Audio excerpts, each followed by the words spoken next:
Hello, this is Josh from Vitality Maximized, and today I am going to talk about a habit that I have noticed um, concerning my family members, extended family, family friends, and really most people in general, if you come to think of it. And many of them I have noticed have this if it ain't broke, don't fix it mentality when it comes to your own health. I thought this was something worth sharing, and it adds to the general big picture theme that I am focusing on at this time. So, before we begin, please don't forget to like, smash that subscribe button, hit hit the bell notification, and obviously any constructive comments that can help me produce better content and add more value to your health journeys. So let us begin. I'm going to first of all start off with some of the features of someone that I know that encompasses this mentality: if it ain't broke, don't fix it. So this individual I'm going to mention, I'm not going to mention her name or my relationship to this individual, right? For one, she is religious, so very has a very strong Christian faith. She doesn't get ill that often, like she's not like always under the weather or something like that. Has a typically has a pot belly, a lot of belly fat. Has very little appetite.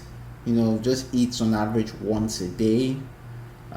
Sleeps about 5 to 6 hours a night, most nights.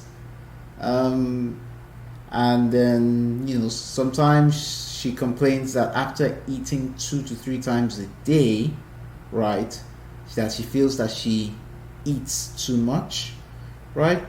Um, Despite not having a lot of, despite not being necessarily under the weather for much, I've noticed that at least a couple of times each year, she seems to, have these sort of episodes of like really sharp pain in her body, whether it is at the sciatic nerve or it's on the chest or shoulder or maybe one side of the body, and it has happened quite fairly often. And another thing I've noticed is that she also has very obvious sugar cravings, sugar and carbohydrate cravings. I know this because, whenever I watch her eat, she always gravitates towards eating the fruit or the white rice or whatever it is before anything else. And yeah, if she sleeps adequately, she complains that she's getting too tired and finds it hard to pray. And she has poor hair growth as well. Hair doesn't grow as much. Reheats food in a microwave and with plastic sometimes. And then also she's nearsighted, so she has to wear like reading glasses, or if she needs to see you know close up, then she'll need glasses. And I've also noted, I've heard her say that she's even looking to at some point do eye surgery. So you could call it what you want, but that's it's a disaster waiting to happen. And I don't wish any serious health condition on anybody, but sometimes like those experiences will really teach people, you know and really have people re-examine their lives and how they do things. And maybe sometimes that might be needed, but again, I don't wish that on anybody, at all. I much rather prefer people just, you know, making the effort now so they don't have to go through something really painful in their own lives. So yeah, so let me continue. So why would this mindset, oh wait, before I talk about why it's a horrible mindset, all these things I've mentioned, some of the features I've mentioned about this individual, it does heavily encompass that, you know, regarding her own health in totality. You know, she has this, if it ain't broke, don't fix it. And she's one of those Christians who you know, as long as she prays to God and she reads the Bible and, you know, act out, you know, some of, you know, the teachings of the Bible, that, you know, that no pain or sickness or anything will afflict her, which while it's not bad to have a, you know, strong spiritual religious faith and all of that, like, if you're not doing the basic ABCs, you know, you're sort of putting yourself to chance. Why put yourself to chance?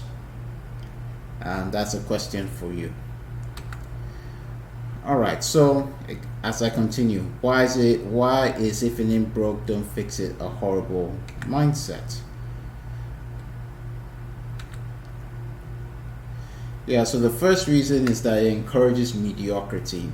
So what I mean by this is that it discourages, you know, the need for, you know, continuous improvement. It discourages, you know, lifelong learning, having the traits of a lifelong learner, and yeah, that's you don't want that to creep in your life particularly, because it could over time wreck your life. So, like, and especially in terms of your health, like, since you only have one body and one life, right, you can't, you know, treat it like a mediocre, you know, status, quite frankly. But yeah, this mindset encourages mediocrity. Second reason is that it does indicate a lack of commitment. I will say this now, that commitment is extremely antagonistic to if it ain't broke, don't fix it, right?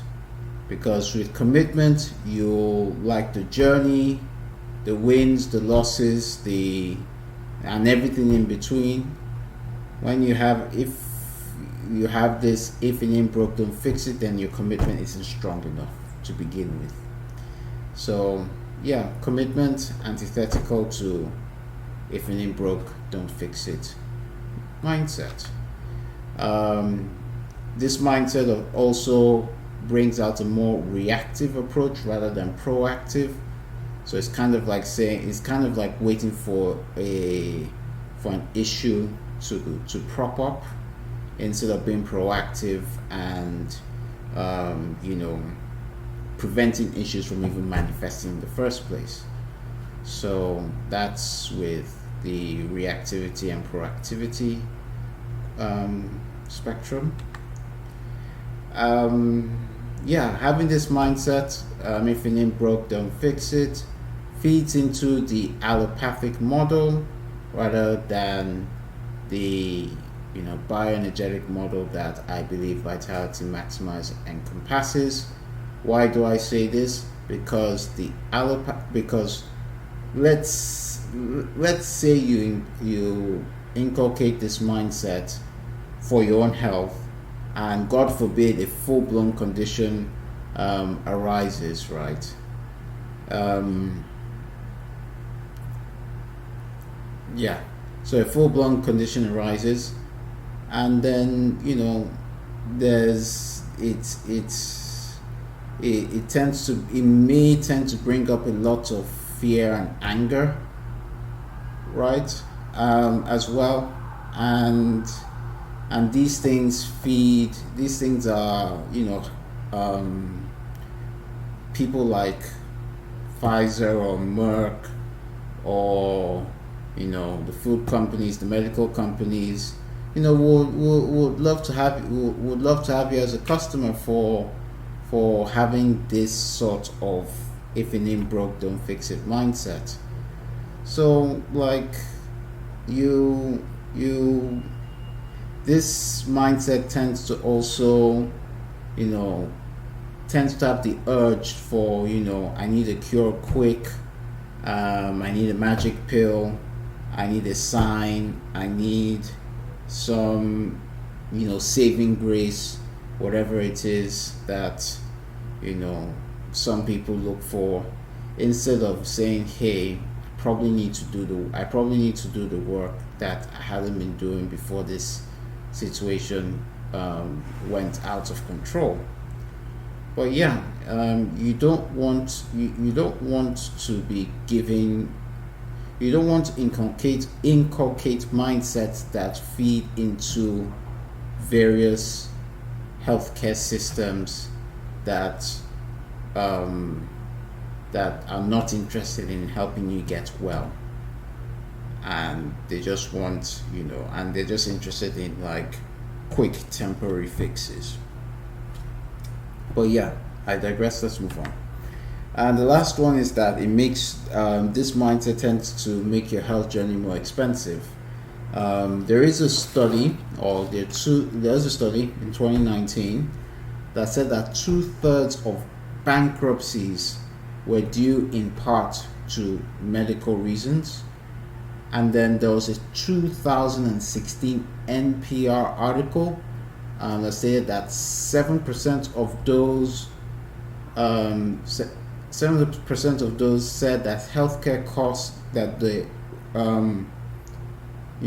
the high healthcare costs they incurred has made them file bankruptcy.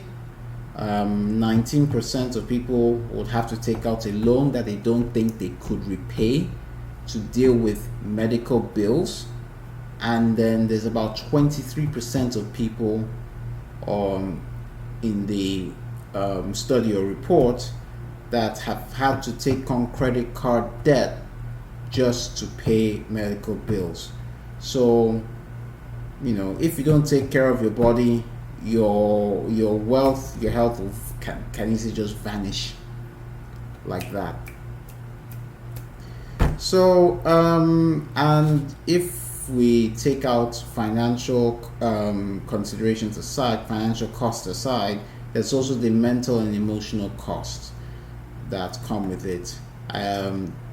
There is a saying that, for every health condition, you have three parts to deal with. The first one is obviously the health condition itself. The second one has to do with the fear that comes with having the health condition, and the third one is the anger that comes with the health condition. So the fear could be fear of death, or fear of not being able to do the things you were able to do again. The anger could be, you could be angry at yourself, or could be angry at other people, or whatever it is. So, so there's usually extra baggage that occurs when having these situations. So what practical tips do I suggest to end this destructive mindset and save yourself thousands and thousands of dollars in medical costs? The first one is, you gotta determine your priorities. And when determining your priorities, you need to ask yourself, where does manifesting the strongest expression of health and vitality fit within those priorities? When is your health a priority? These are things to, ask yourself. And and and given that you have to ask yourself, they have to be very high on your list if you are really serious. Um, so after determining that your health is like your greatest asset, and it is pretty much your highest priority, right? Then I suggest writing down the vision that you want for your health and life, with in 1 year, 5 years, 10 years, 20 years, 30 years from today. um, I think that having a sort of long-term plan can be very useful because it gives someone a direction. It can give someone a direction. It also helps to be very specific, um, about what you want your vision for your health and your life to be, over a long period of time. It isn't easy to do because people have wonder, what ifs, the if spots and maybes.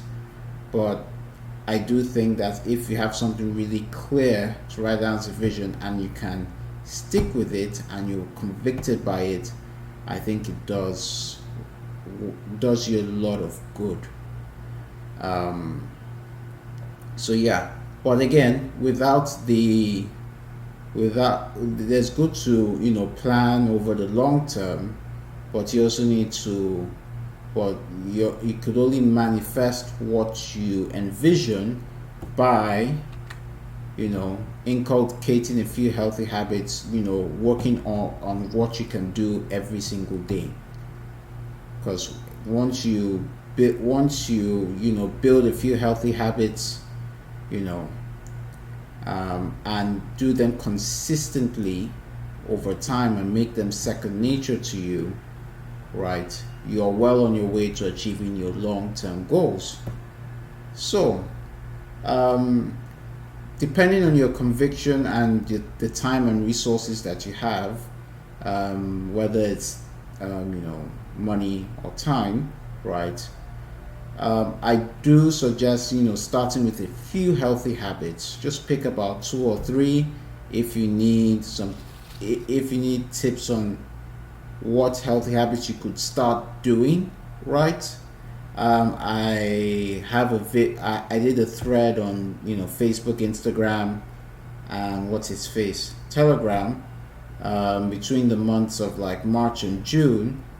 I shared 10 healthy habits you can do right now that do not cost you a dime, and 12 tools that are investment to your own health that costs less than $100. This does not talk about diet. This doesn't even talk about hydration. This is just pure lifestyle changes you can make that can help you move, help you with being the best, healthiest version of yourself. So those are a few resources there, and if you need reassurance on the value of creating long-term healthy habits, I'll also link my video below as a refresher. So pick some habits, make them second nature, and then keep stacking them, and keep stacking, rinse and repeat, and you're well on your way. You'll be extremely proud of yourself for the transformations that you have made. I just want to give a very important quote that I think is extremely relevant for this video, that health is like money. We never have a true idea of its value until we lose it. I don't know where Josh Billings said this, whether it was on, whether he said it in a speech or in a book, but this is extremely valuable for the nature of this video. So what are my closing thoughts? My closing thoughts are really if you have a strong commitment to improving the quality of your own health, having the "if a name broke, don't fix it" is it's a horrible mindset to have. I know that this mindset or this statement, right, may be useful if you're trying to figure out what's the most important and the most urgent to do, and I get it. But like over the long run, right, things that are important to do and are valuable for your health, right, you can't keep having this mindset. It won't work it won't work. So yeah, I just think it is important that you also set long-term goals and break it down into everyday habits, and make them second nature, and keep stacking them, rinsing and repeat. So I can't say much more. I think I've said everything here. As we conclude, please don't forget to hit the subscribe button, turn on the notifications, and also comment constructively on the content that is produced here, so that I can further refine what I put out every now and again. So I would like to say thank you, goodbye, God bless, and see you all again soon. Adios.